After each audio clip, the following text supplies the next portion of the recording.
Hello, and welcome to our next episode on Alexander the Great, having defeated King Darius III of Persia. Defeated at Issus and his family captive, Darius III, the Great King of Persia, sought to negotiate with Alexander the Great.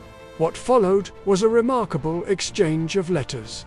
A war of words reflecting a clash of ambitions. Darius offered ransom, territory, and alliance, but Alexander, his eyes set on total conquest, responded with defiance and an unyielding assertion of his own supremacy. This was a battle for legitimacy as much as for empire. In the aftermath of the catastrophic defeat at the Battle of Issus and his own ignominious flight, Darius III retreated eastward, eventually reaching Babylon and then Susa to begin the arduous task of raising a new army. His immediate and most pressing concern, however, was the fate of his mother, wife, and children, who were now captives in Alexander's camp. Desperate to secure their release, Darius initiated a diplomatic exchange with the young Macedonian conqueror.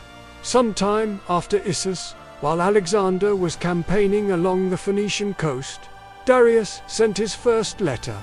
In this communication, Darius reportedly attempted to shift blame for the conflict onto his generals and previous advisors. He expressed his desire for friendship and an alliance with Alexander and, crucially, requested the return of his captive family, for whom he was prepared to offer a substantial ransom. The tone of this initial letter, while conciliatory, may still have carried undertones of a monarch accustomed to being addressed as the Great King, perhaps not fully grasping the extent to which the tables had turned. Alexander's reply, dispatched from the Phoenician city of Marathus, was anything but accommodating. It was a masterpiece of propaganda, disdain, and unyielding assertion of his own superiority. He began by recounting a litany of past Persian aggressions against the Greeks, invoking the invasions of Darius I and Xerxes and the burning of Athens, thus framing his own campaign as a long-overdue war of revenge. He went further, accusing Darius's predecessor, Artaxerxes III, Oxus, or Persian agents, of involvement in the assassination of his father, Philip II, a potent but unproven claim designed to legitimize his war personally.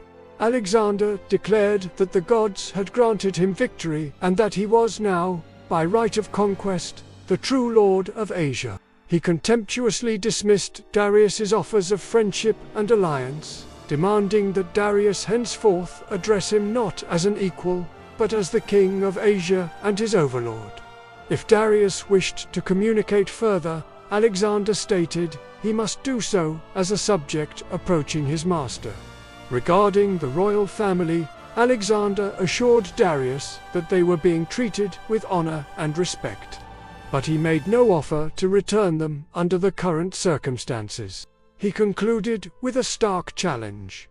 If Darius wished to contest the kingship of Asia, he should stand and fight again. Otherwise, Alexander would advance against him forthwith. This defiant response made it clear to Darius that Alexander was not interested in a negotiated settlement. That left the Persian Empire largely intact. The young Macedonian was aiming for total victory and the complete overthrow of Achaemenid rule. Darius, however, was not yet ready to give up. As Alexander continued his successful campaign, capturing most of Phoenicia and beginning the arduous siege of Tyre, the pressure on Darius mounted. His Western Empire was crumbling, and his family remained in enemy hands. This led to a second, more desperate peace overture from Darius, likely dispatched while Alexander was bogged down in the lengthy siege of Tyre or shortly thereafter. In 332 BCE, this time, Darius's offer was far more substantial, reflecting his weakened position. He reportedly offered Alexander 1. A massive ransom for his family, with figures mentioned by ancient historians ranging up to 10,000 talents of gold, an astronomical sum. 2. The hand of his daughter, Stara, II, in marriage, thus creating a formal dynastic alliance. 3. Cession of all Persian territories west of the Euphrates River, effectively conceding Asia Minor, Syria, Phoenicia, and Egypt to Alexander. 4. A treaty of friendship and perpetual alliance, recognizing Alexander as an equal king ruling these western lands. This was an extraordinary offer. It would have given Alexander a vast empire, immense wealth, a royal Persian bride, and peace, allowing him to consolidate his enormous gains. When Alexander received these terms, he convened a council of his companions, his senior generals and advisors, to discuss them. The veteran General Parmenion, ever the pragmatist and mindful of the immense risks of continued warfare deep in Asia, famously voiced his opinion. "If I were Alexander," he declared, "I would accept these terms and make peace." He argued that it was better to secure what was offered than to risk everything for uncertain future gains. Alexander's reply to Parmenion became legendary, perfectly encapsulating his boundless ambition and unwavering self-belief. "So would I," he retorted, "if I were Parmenion, but since I am Alexander, I will give Darius a different answer." His second written response to Darius was as uncompromising as the first, if not more so.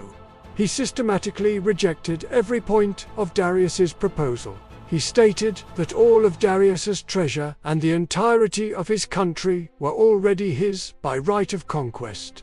So Darius was offering him what he already possessed, or was in the process of taking. As for marrying Darius's daughter, Alexander haughtily replied that if he wished to marry her, he would do so whether Darius willed it or not. And without needing Darius's permission, he reiterated his demand that Darius must come to him in person and acknowledge him as the sole king of Asia. There could not be two suns in the sky, he declared. Similarly, there could not be two great kings ruling Asia. He once again challenged Darius to prepare for another battle to decide the matter definitively. This exchange of letters was a critical turning point. Alexander's rejection of such generous terms stunned many, including some of his own Macedonians.